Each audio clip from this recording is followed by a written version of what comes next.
Don't forget, you can reach the latest episode of Potomac Watch anytime. Just ask your smart speaker, play the Opinion Potomac Watch podcast. From the opinion pages of the Wall Street Journal, this is Potomac Watch. Welcome back.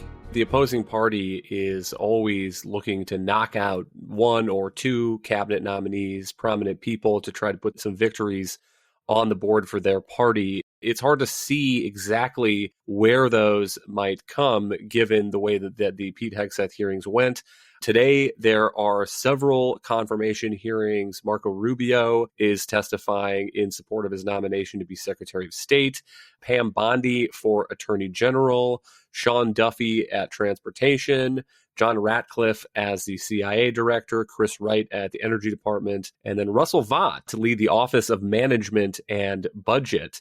Kate, one potential target here for Democrats, but I suppose some Republicans too, is Tulsi Gabbard, the nominee for Director of National Intelligence. Interesting, in recent days, there's been a bit of a controversy over Section 702 surveillance powers, something that, as a member of Congress, Gabbard had voted against and opposed. Some members of the Senate, including James Langford, Republican from Oklahoma, saying that that would be a real sticking point for them if the Director of National Intelligence was not going to support this Section 702 authority to surveil foreigners abroad. And now Gabbard seems to be suggesting that she's had a change of heart on that. Yes, I think that is obviously, the timing is very amusing and suspect that suddenly she has reversed her course on Section 702 and the ability to surveil non-citizens outside the U.S. But she has basically said that she just wanted reforms and that reforms have been made. And now she accepts the validity of this tool. That just doesn't pass the smell test, given her priors championing Edward Snowden and other figures like that. I don't think that's a credible change of views. I think at this point, the scuttlebutt, of course, is that Tulsi Gabbard endorsed Trump and he told her, you can be in the cabinet. And now Senate Republicans can help him get an escape hatch from that bad deal. And that would be a favor to Trump at this point. I mean, Tulsi Gabbard is not just a Democrat, but she has opposed all of some of the best foreign policy things Trump did in his first term, including leaving an arms control treaty, including going after the Iranian General Soleimani. She met with Assad in Syria. I mean, she has been, as Bob Gates said about Joe Biden, wrong on pretty much every major foreign policy question that she's weighed into. And so I think at this point, Republicans would be doing Trump a favor by getting him out of this bad deal he had to make and saying, nope, we got to come up with a new Director of National Intelligence.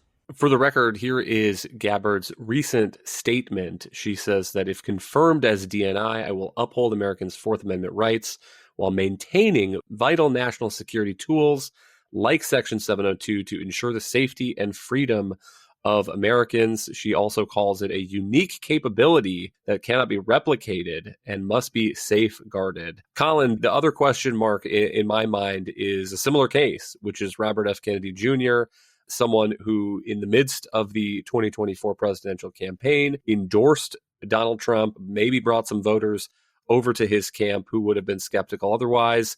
Donald Trump has nominated RFK to be the head of the Health and Human Services Department. But similar, that is a bargain between RFK Jr. and Donald Trump. And, who is not party to that bargain are Republican senators. Republican senators don't have an obligation to support that kind of political electoral alliance deal between the Trump faction and the RFK Jr. faction. It'll be fascinating to watch those confirmation hearings when they come, if there is some hard skepticism on the right toward RFK Jr. shown by the Senate. That's for sure. And I really hope we start to see some of that hard skepticism reemerging from the right on some of these nominees. RFK Jr. is a classic one. I mean, there's so many problematic positions from him, vaccines being the most obvious. And Tulsi Gabbard, as Kate was just saying, I mean, there's real reasons for doubts about her. I mean, I think just on a really basic level, to get behind supporting a nominee of any party in any administration who's that wrong on foreign policy, in such a big picture way, I think, it's an entry level qualification to say, we don't want a Director of National Intelligence who supports Iranian-backed dictators and also argues against American intelligence gathering and also is arguing for a pardon for Edward Snowden, someone who just stole massive amounts of intelligence and is now living in Moscow as a Russian citizen, I believe. So this is, I hope, in these forthcoming nomination battles where Republicans get their step back a little bit. I was watching a bit today, the hearings for Marco Rubio. And I think by comparison, those were so much more substantive today, so much more serious.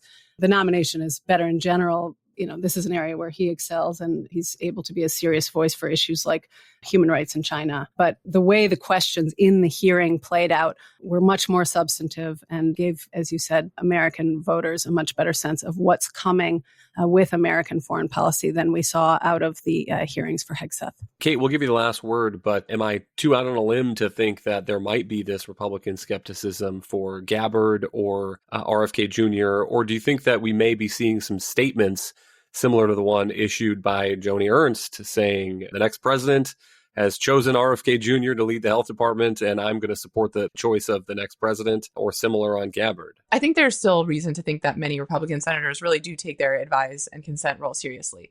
Obviously, Republicans think that the president should get to largely have the team he deserves, and they don't want to get bogged down fighting a dozen nominees. They're going to have to be thoughtful about which nominees are not acceptable to them. And a reason I think Pete Hegseth wasn't on that list is because, one, these anonymous allegations about him are hard to suss out if nobody's willing to put their name on them and come forward and explain what they are.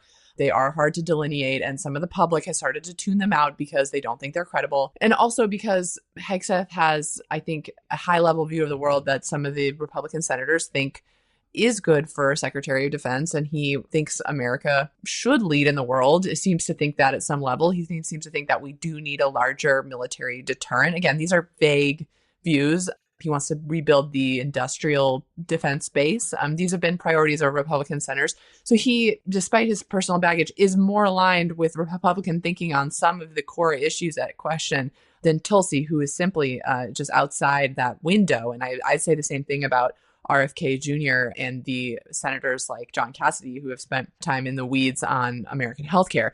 So I do think that there's reason to think that Republican senators will scrutinize some of these nominees more closely and will pick a couple spots and try to do a quality improvement for Trump. Thank you, Kate and Colin. Thank you all for listening. You can email us at pwpodcast@wsj.com. If you like the show, please hit that subscribe button, and we'll be back tomorrow with another edition of Potomac Watch.